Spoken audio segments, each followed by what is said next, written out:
Now, when I was a much younger feller, back when my mullet was still growing and my decisions were guided entirely by Mountain Dew and peer pressure, I took a summer job working on old man Clyde's peanut farm. Clyde was half deaf, full drunk, and swore up and down that peanuts could power cars and cure arthritis if you rubbed them on your elbows at sunset. Naturally, I said, sign me up. I spent that whole summer picking, shelling, roasting, sorting, sneezing, and basically developing a love-hate relationship with peanut. I had peanut dust in places where peanut dust shouldn't go.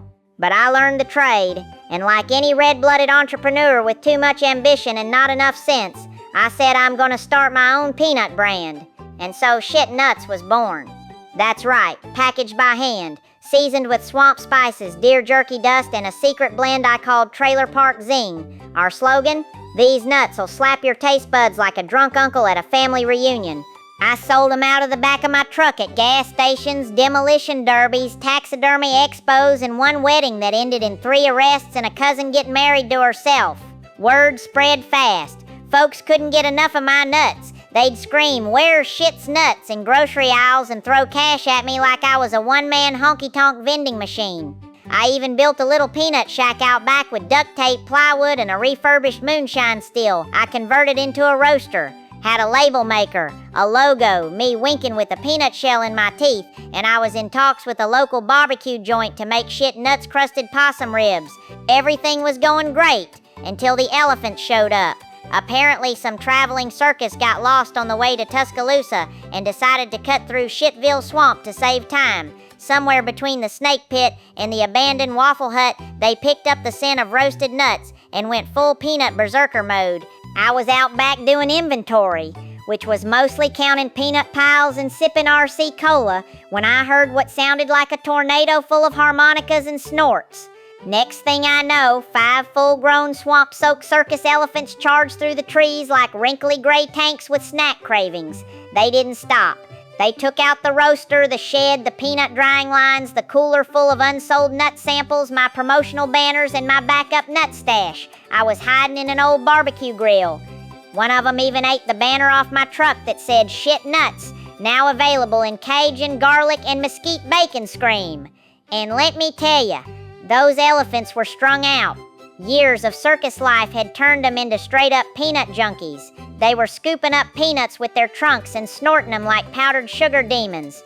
Clancy the muskrat tried to defend the stash, got flung 40 feet into a kiddie pool, and had PTSD for a week.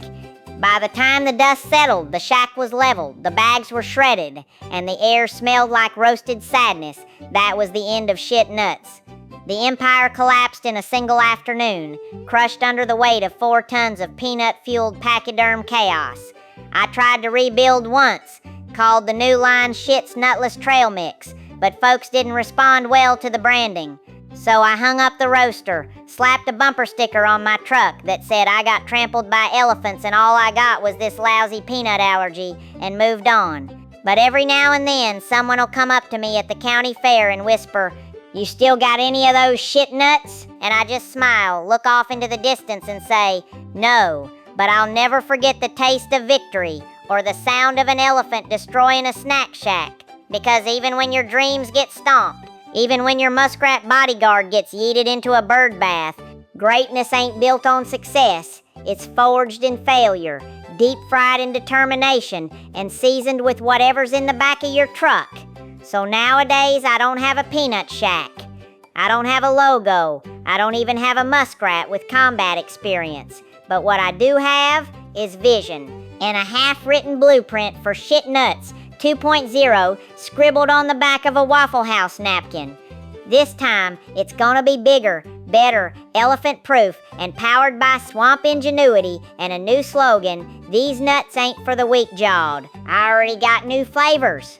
Backwoods jalapeno, Slam Granny's Angry Pickle Dust, and the limited edition Revenge Roast, lightly salted with vengeance. So if you ever hear a low rumble in the distance and the faint sound of a peanut roaster humming through the trees, just know Chitt's back in business. And if them elephants ever show up again, well, let's just say I've reinforced the new shack with titanium siding, a tripwire fence, and Skeeter's cousin Ronnie, who's built like a vending machine and holds a grudge. I may have lost the battle, but the war for delicious blue-collar butt-kicking snack supremacy ain't over. Not by a long shot.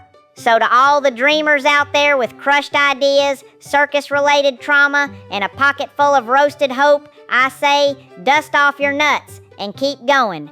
Because when the odds are against you, when life hits hard, when elephants trample your purpose like a peanut-stinking freight train, you keep going. Because true legends don't fold, they roast, they salt, and they rise again.